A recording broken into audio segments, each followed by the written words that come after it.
All right, Michigan and other states. Sorry, I don't do this detailed of work on your particular state. I've just been catching national headlines for the most part, maybe looking a little bit deeper into some of these things that are about to happen in November. But for the most part, I do see a lot of Michigan stories. I can't lie. I live here. I live under this stuff. I'm a caregiver. I live under these laws, and it's been real hectic ever since this whole thing started, and we're starting to see the future of it unveil itself. When you want to talk about the new law, you want to talk about the industry style medical marijuana commercialization, I guess you would call it. But it does seem, if you don't set the fees to a ridiculous amount, it almost seems as if it's open to small farmers who might want to get involved and might want to step up their game and possibly get one of these licensed facilities to grow. For dispensaries, same thing. They might want to like, see what's going on. If the fees aren't too high, then maybe they might still be able to get involved. Or they got a passion for doing this. A lot of these dispensaries are doing it right. They're looking good, and they should have an opportunity in this new business environment that's going to be created. Now the thing about it is if you set these fees to some ridiculous number, it's going to fold. It's not going to last more than a year or two, if it even actually takes off at all. Because these people don't know how to run these things, man. You got to have people that are already doing it, knowing what's going on, knowing how to do this, knowing how to run it. You can't use a business model if you don't know how to run the passion behind it. You have to have that. You can't do it, man. And I see people getting involved in the marijuana game all the time just because they think they can make a whole bunch of money off of it. And that's not what it's for, you can prosper and be okay in life and whatnot. You can even make tons of money off it, legitimately. Just look at greenhouse seeds, and I argue Mark Emery made his money legitimately. He 20 million I think he made off of seeds, and then you got greenhouse seeds with their whole industry and their empire. They might even crack $1 billion. You never know. But what I do know is that you have to start looking at people that are already like rolling out things and experimenting with different things.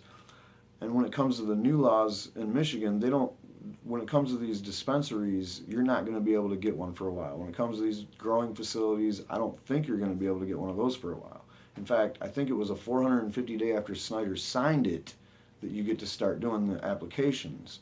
And that's if your local municipality has an ordinance installed to handle the regulatory process that is needed to be handled by them. Look into it. Check out my clip about it. This is real shit, so it's important to know what's going on. Now, what we have is out of Culture magazine. We have a little snippet called Lansing's Fourth Medical Cannabis Proposal Serves Special Interest. Now, here you go. Here's what you look at. You look at shit like this. Because this tells you right now, these people are already doing an ordinance ahead of the all the things getting cleared. And if you already have an ordinance, I guess you're good to go. But the application that has to be run through the state it'll just sit on someone's desk until that 450 days is up, I'm pretty sure. So anyway, I'm not saying that's what's going to happen in Lansing, because people are still running dispensaries without even having the application put in, or it being allowed to put in, or their local municipalities run an ordinance or whatever. They might already have ordinances, or they might say we're just going to turn a blind eye until we see what's going on. So, all right, I'm going to read this, and then I'm going to give you my thoughts, because all I'm doing is giving you my thoughts, and you got to get the facts. So the fourth draft of Lansing's medical cannabis ordinance was proposed mid-July, and its 27 pages would have a serious effect on business owners, caregivers, city officials, patients, and residents in Lansing. According to the most current ordinance text, This new draft could lessen the number of guidelines that cannabis dispensaries must meet in order to operate from 13 guidelines down to 3. That's nice. However, the financial requirements will only allow extremely rich entrepreneurs to operate cannabis dispensaries. That's not nice. Mayor Verg Bernero would also have the ability to create a 7-person commission dedicated to reviewing medical cannabis license applications with a requirement of $65,000 in fees to win approval. Quick pause. I don't know how much of that is refundable. I've seen where some of these application fees aren't even refundable, but that's ridiculously high right there. Back to it. City Attorney Jim Smirka has stated that the latest draft was a result of various hearings, committees, and insight from interested parties. Of course. They were trying to hash out a number that they could put on a piece of paper that they could agree to, that they knew would be way above the pale for small operators. Probably all the operators that are currently running dispensaries in the greater Lansing area. I guarantee it. Could these interested parties be wealthy business people who could afford such high fees, therefore limiting the current smaller collectives from operating? The ordinance could be voted on by council members in November unless the 5th draft of ordinance comes out soon, as rumored. I wish I looked into that more, but I think the 5th draft might, I don't know. The more they draft it, it seems like the more they curtail it to their rich buddies. So that's Lansing, though. I mean, that is Lansing.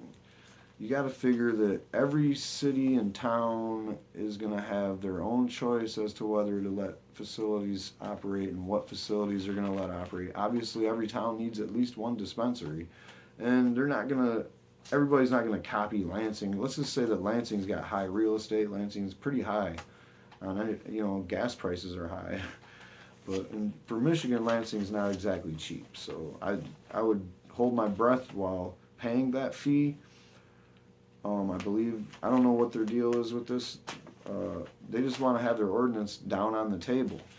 I don't know if it's going to be able to actually do anything for anybody until the people are legally able to put in applications.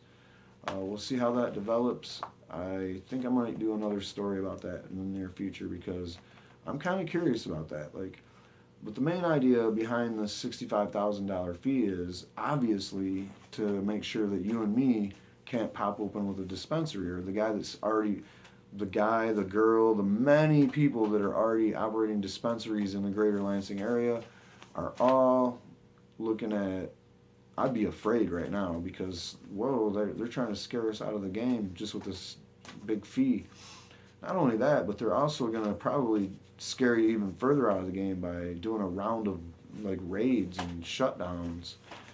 I mean, like I keep stressing, we're in this new gray area of these new laws.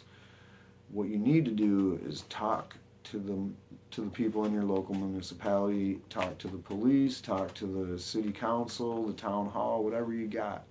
Go there. I mean, I'm not talking about caregivers and patients. This is totally excluded from this conversation. I'm just talking about people running dispensaries. If you're running a dispensary, it behooves you right now to go figure out where you stand until this, until your town gets an ordinance together and until you have an application put in for a facility.